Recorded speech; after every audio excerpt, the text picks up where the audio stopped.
Welcome to my channel. I am Ben, the business analyst expert. In today's video, we will see how you can get a work permit in the US. So stay tuned till the end. But before moving further, don't forget to subscribe to my channel and press the bell icon to get the latest updates of our channel. Let's dig to see. What is work permit in US? If you are a foreign nationalist living in the United States, cannot work unless you have received explicit permission under the terms of their visas or other status, or have separately qualified, applied for, and received a work permit. A work permit is a photo identity card issued by U.S. Citizenship and Immigration Services, USCIS.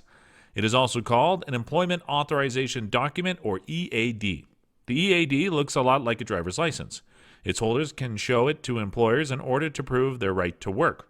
All U.S. employers must, when hiring a new employee, request proof of their immigration status or right to work. Employers who violate this rule can face sanctions. Moving to no, which non-citizens don't need to separately apply for a work permit. If you are all green card holder, lawful permanent or conditional residents automatically have permission to work in the United States. You simply need to show their green card to employers. Immigrant who get onto because U.S. citizens can, of course, work and will be able to show their U.S. passport or naturalization certificate to employers.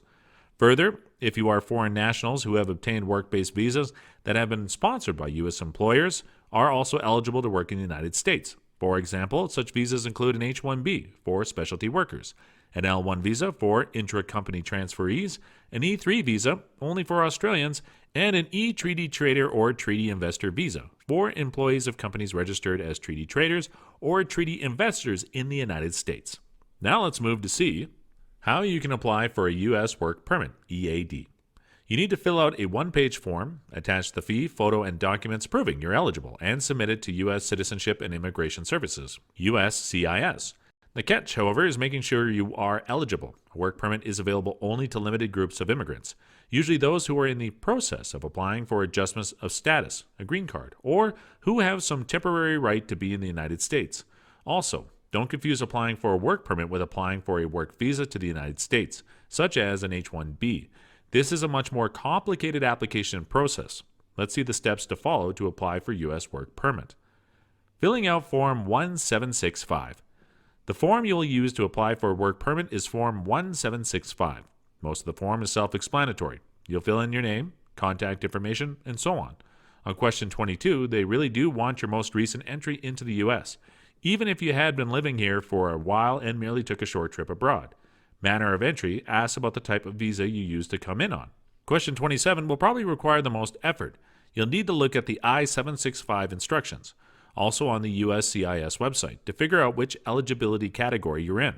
For example, some of the most common categories include Category A5 for someone granted asylum, A12 for people with temporary protected status, TPS, C3C for students doing post-completion optional practical training, C5 for J2 spouses of a J1 exchange visitor, and C9 for anyone with a pending. If your category has only 2 letters or numbers, such as C9, don't worry about the fact that there are 3 spaces on the form, formed by the parenthesis. Just place the C in the second set of parentheses and the 9 in the third. Now moving on to the next step, that is attaching proof of eligibility for a work permit. To prove that you qualify for a work permit, you'll need to make a photocopy of whatever shows the status that you described in question 29.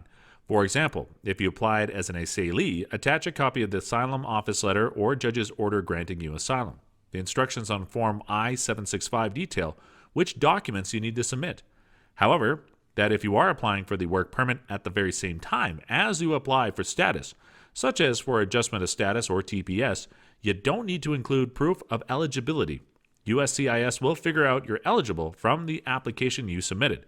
Further moving to the next step, attaching the proper fee. The fee amount is $410 as of mid-2020, but USCIS fee amounts go up frequently, so double-check the website for the latest. If you are requesting deferred action, you must also pay an $85 biometrics fee.